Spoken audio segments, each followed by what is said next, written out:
Hello and welcome back to another video where we journey through Urdu poetry, unlocking meanings from a wide array of legendary poets. The piece I'm taking you through today is one you likely recognize the moment you hear the words Dikhayi Diye Yun. Featured in the 1982 film Bazaar, these words come from a ghazal by the legendary poet Mir Taqi Mir. While only 4 couplets from his ghazal were used in the film, in today's video I'll walk you through the longer version, simplified and explained, so you can fully appreciate its depth and beauty. Let's look at the opening sher of this ghazal. Those of you following my Urdu reading course can pause the video here and try to read these lines, while others who also aspire to read Urdu poetry in the original script can sign up for my course Read Urdu in 20 lessons through the link provided in the description below. Coming back to the couplet, it reads, Faqirana aaye sada kar chale, Miyan khush raho, hum dua kar chale. So the meaning of these lines is, I came like a wandering mendicant, calling out and offering only the blessing, be happy. In these lines, Mir likens himself to a faqir, a humble seeker, moving through the world with nothing but good wishes to give. There's humility here, but also a quiet strength and the grace of letting go. He doesn't beg to be heard or remembered, only offering love as a parting prayer. I'm sure you already know this, but just in case you don't, sada means call or voice. Moving on to the next couplet, it reads, जो तुझ बिन न जीने को कहते थे हम, सो इस अहद को अब वफा कर चले. Ahd means vow or promise, while wafa karna means to be faithful or loyal. Here it means being faithful to the promise he made. The poet is saying, I used to say I wouldn't live without you, and today I've been faithful to that promise. Mir expresses that he once vowed to not live without the beloved. Now, with them gone, even though he continues to exist, his life is meaningless, a kind of living death, and thus he fulfills his promise of not living in the absence of the beloved. The next couplet reads, Shifa apni taqdeer hi mein na thi, कि मकदूर तक तो दवा कर चले. Shifa means recovery, cure or healing, while maqdur means power or ability.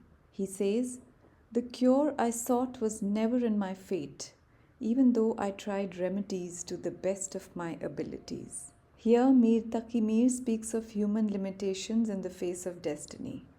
Despite his longing for healing and his effort to find a cure, he accepts that it was never written in his fate. The next sher reads, वो क्या चीज़ है आह जिसके लिए हर एक चीज़ से दिल उठा कर चले. The lines mean, pray, what is that thing for which my heart chose to forsake everything? In these lines, Mir reflects with a sigh. The ah in the first line is that sigh. What was so consuming that I turned my heart away from everything else in its pursuit? He's probably referring to a love or longing so intense that it made the entire world fade into insignificance. And there's an implied regret too, of whether whatever it was worth such complete surrender.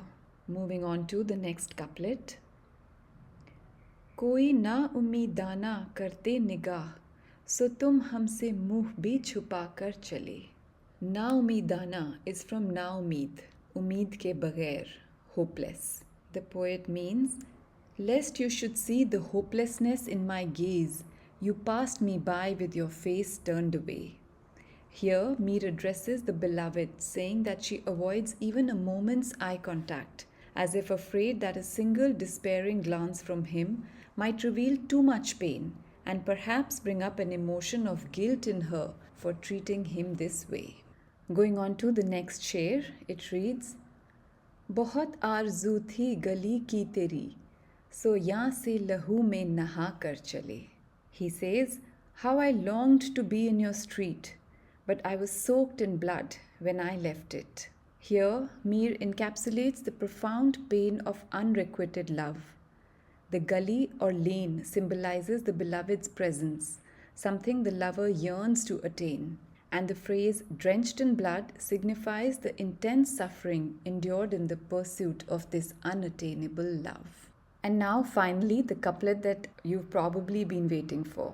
I know I've been waiting for it. I could barely resist singing it. If you want, you can pause the video and sing it before you go on. It says, दिखाई दिए यूं कि बेखुद किया हमें आप से भी जुदा कर चले. Bekhud here means beyond oneself, delirious, senseless.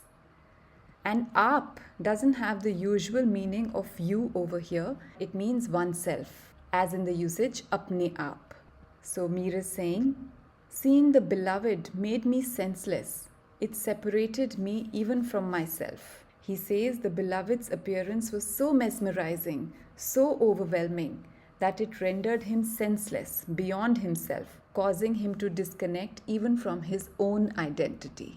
You'll be familiar with the next two shares that I'm going to share with you also, since they are part of the song that we all know so well. Here's the first of those two shares. It reads, जबी सजदा करते ही करते गई हक़े बंदगी हम अदा कर चले. Jabi means forehead, sajda means worship, and haq, while we know it mostly as right, it also means duty. Bandagi means worship, adoration, or devotion. So haqe bandagi means the duty of devotion.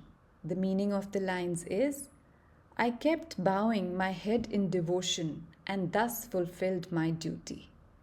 Mir speaks from the perspective of a soul that has surrendered completely to love, to longing, or perhaps to the divine. The act of bowing one's head again and again signifies deep devotion. In doing so, the speaker has fulfilled their duty, not just in a religious or spiritual sense, but also as a lover. The second one of those two shares reads, परस्तिश की यहाँ तक कि ए बुत तुझे nazar में सबों की खुदा कर चले. Parastish means worship. But is idol. The poet says, I worshipped you to such an extent, O idol, that in everyone's eyes you became God. Here, Mir addresses the beloved as a but, an idol, a term loaded with both affection and sacrilegious daring in classical Urdu poetry. He confesses that his devotion was so absolute that others began to see the beloved as divine. There are another 3 couplets in the full version of this ghazal, but I'm going to skip those and go straight to the last one, which we are more familiar with. It reads, कहें क्या जो पूछे कोई हमसे मीर, जहाँ में तुम आए थे क्या कर चले. What should I say if someone asks me, Mir, what did you achieve in this world? In these final lines, Mir contemplates his life's true purpose. His legacy, it seems, isn't one of grand achievements, but of a deep, consuming love, one that perhaps led to an inner transformation. There's a quiet humility here, an acceptance that true worth isn't always measured by visible accomplishments, but by what changes within. With that, we come to the end of this video. I hope you enjoyed it, and I hope to see you in the next one. Don't forget to sign up for my course Read Urdu in 20 Lessons if you'd like to learn to read Urdu poetry in the original script. Bye and see you next time.